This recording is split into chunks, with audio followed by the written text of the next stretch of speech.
I just had an interesting thought about how the more, we achieve our goals in life, and the more we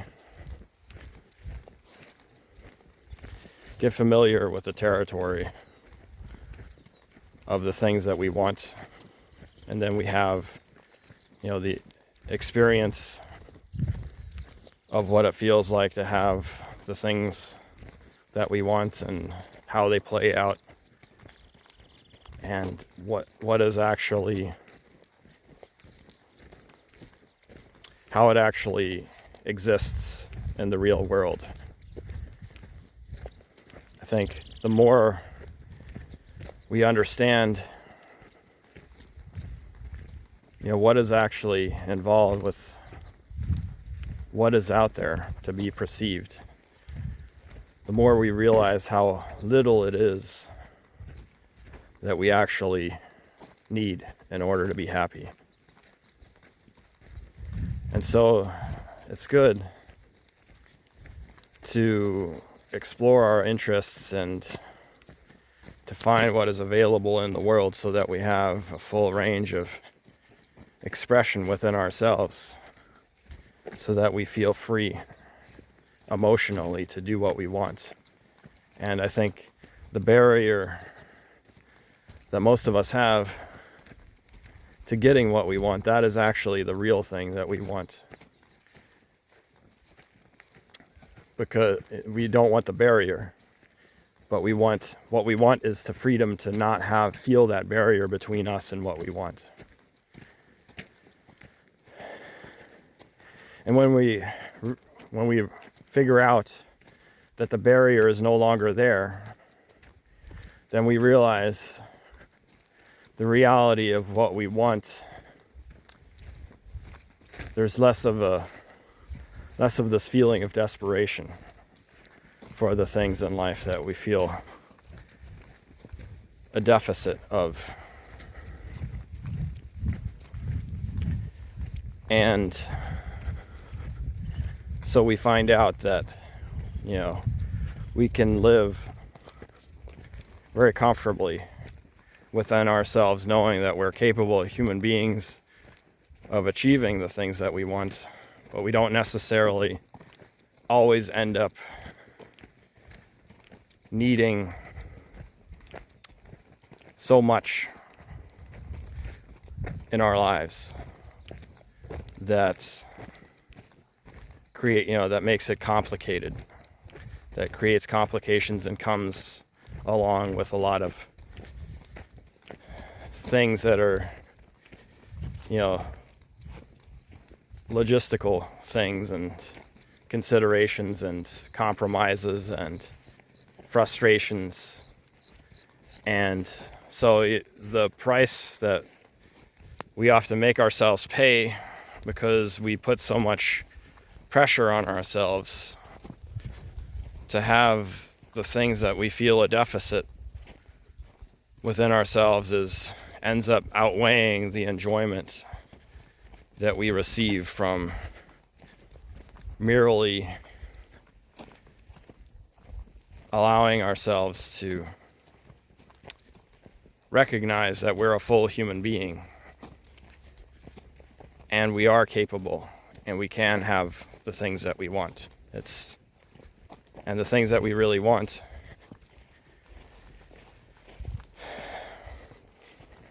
there's a way in which we all have what we want, because we're the seed of that manifestation. The seed of that manifestation is within us. And so we can recognize that the totality of the fulfillment is already within us. And so, I think the main thought was that, when we have more experience with life and what we're capable of, we can sometimes realize that what we really want is more simple and less complicated. And we don't need to create, circumstances that are going to make us less happy than more happy, because we begin to really realize what it is underneath of it all that is the source of happiness. And the source of happiness is not so much within objects that are out there in the world, but within the knowing that we are free to have them if we want them. So it's the freedom that most of us want. The freedom. And then through wisdom we understand what is really involved in those things.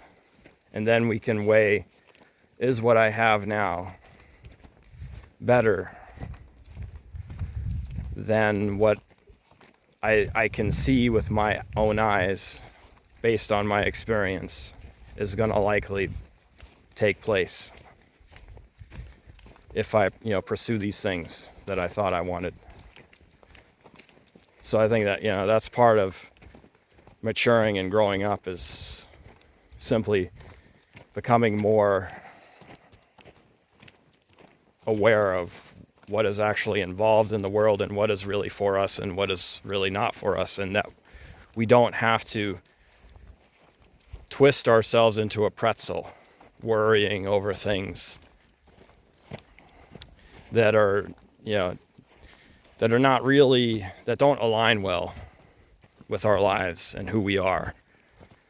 And, we spend a lot of time generating extra unhappiness about this feeling of a deficit within our lives, rather than going back to this understanding that is, happiness comes from a much more simple place than some of the chaos that we try to create in order to grab happiness, as if happiness is something that you can grab out of somebody else or out of an object and squeeze it and then extrude this juice known as happiness. I think when we allow ourselves to be less driven by unhappiness to achieve happiness, then we find happiness is more of a default sort of relaxed state in which we are. But it does, it is, I think, important to challenge ourselves and put ourselves into situations where we begin to tap into our emotions and grow our emotions and find the more full range of expression within ourselves to really feel comfortable within ourselves. Because I think a lot of us outsource the parts of ourselves onto other people that we don't feel comfortable with. And, we want to we sort of utilize them to give us the green light to have a full range of expression, where what we really need to be doing is have a more integrated understanding of what it really means to be human, and to allow ourselves to feel more fully and to be less frightened of strong emotions, and to have less frightened of strong emotions and any emotion, because we have a lot of strong emotions about allowing ourselves to have normal emotions that aren't necessarily strong emotions. So I think for men, I think a lot of the times what they're looking for with women is that the woman allows them to have this one place where they're allowed to be soft and gentle with themselves, because they sort of grow up and they learn to mask around their friends, and there's no real intimacy that is allowed. And so I think a lot of men, they the current era are like very bewildered and confused because they expect women to give them this place of comfort that they sort of feel that they might have felt from their mothers when they were younger. And so it doesn't occur to most men that that softness and that femininity, that is also a part of, that is not inherently female. It's inherently human to be soft and allow yourself to be emotional in a way that is not, driven with this false sort of extra maleness that is so common in the world right now. And so, what I think is kind of ironic is I've seen some men on YouTube complain about women, that women aren't feminine anymore, they're not feminine enough. But the reality is that these men are like relying on women to give them something that they really should be giving themselves, is this emotional space where they can melt a little bit and feel softer, rather than trying to force women to be this certain way through an expectation of what they believe, that gender of the human species is supposed to provide for them.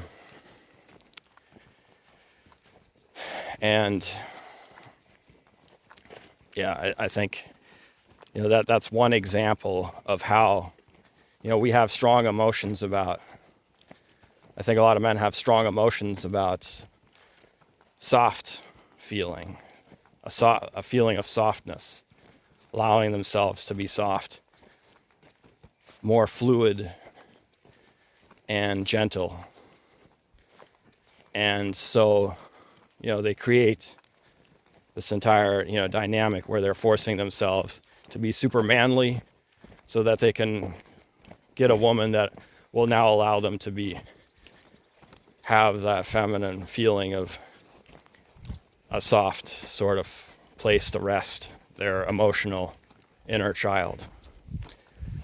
And, I think this is, that's something that we all need to do, as human beings, is we need to recognize that what it fully means to be human, what you'll find in another partner, what you'll find in other people is not the symbol of what it is that we're sort of missing in ourselves.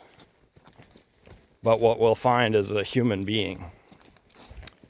We'll find a human being, and they'll be whatever way that they are, and they won't be in any way necessarily what it is so much that we're lacking emotionally. And I think until we realize this as human beings, that the principle is that life is life, and human, gender is only an expression of that life, and masculine and feminine exists with both within men and women equally, in terms of when you look at what it is that is the animating force of the human body. It's life, it's not differentiated. It's merely take life, in the shape of a body that is something that we call male and female. And yes, there's obviously differences within the genders and certain proclivities. But my point is that is merely an expression of the life force sort of choosing a certain route of expression of, what to us as sort of these human beings with small brains, that is man, this is woman. But in reality, it's what we're really looking at when we're looking at another person is we're looking at life. Because what is a human being when that life has passed? A male body and a female body are the same sort of compost when that life has left. But the life force that animates them is equally male and equally female. From you could say it's what I believe, but I think it's kind of, if you see what I'm trying to say here, I think it's kind of inarguable. That it's sort of like if you turn on a light bulb and you change the shape of the light bulb and you say, now because this light bulb is in this sort of shape, the light that is coming through it is male light or female light. No one would think that makes any sense. What you're seeing is light itself. And so what I'm saying animates a human being is actually an undifferentiated light. And, this is a bit of an awkward topic to talk about because of all the, politics around it, and people don't want, people want to take sides on this stuff, and it's all, turns into a big obnoxious festival of, people outsourcing their strong feelings and turning them into something that has really very little impact on the reality that they actually live in with their personal lives. But yeah, I just wanted to kind of give my thoughts on how that works. But the important point is that we need to be more, to give more to ourselves, this life force that is within us, and to find the ways in which we try to objectify each other. It doesn't matter, it's not just, men doing it to women or women doing it to men. It's like how we treat every person in our life. We have these certain expectations that we hope will be met by people outside of us, because we don't fully allow ourselves to feel what it is that we feel inside, and we don't really ever think in terms of like, well, how can I, what is it what is more at the heart and at the root of what I'm wanting? Because everything that we really want is within a feeling, And then, so like, the question that we need to ask ourselves is, what is it that's standing between me and the full expression of that feeling? Is it myself? Is it my own strong reactions to being more fully who I am? Am I trying to go through some circuitous route in order to meet my emotional needs, when part of those emotional needs have nothing to do with somebody else, and they have far more to do with our own neglect of ourselves? And yeah, I mean, there's another sort of like bleeds into another topic that I wanted to go into, but I don't think I'll cover it here since this video is already 20 minutes long. But it's, it's often what we're looking for within other human beings is the ideal. The ideal, or as Carl Jung would call it, an archetype. We try to project these archetypes onto other people. And we forget, that we're actually really just looking at something that is actually somewhat difficult to pin down. No person is this full adherence to any sort of story about them or what they present about themselves. Even what they tell you about themselves, that's not truly who they are. What they truly are is this life force that is shining through them. And if we can learn to love the ambiguity of what another human being is, and see that the ideal does exist within that ambiguity, but it's not exclusive to that. The ambiguity of what human beings are is not exclusive to any sort of projected archetype that we think that they should be. But that archetype does exist within them. And so if we can really love what is there and appreciate that the ideal of what we want does exist within them, to the extent that it is part of this greater self that they are, then we can be more loving beings to the people that we have in our lives, because we can not expect them to be the same person every day. So, I think I could speak more on this, but I think I've sufficiently spoken my piece on the subjects that I wanted to cover today. So I'll leave it here for now. Have a good one.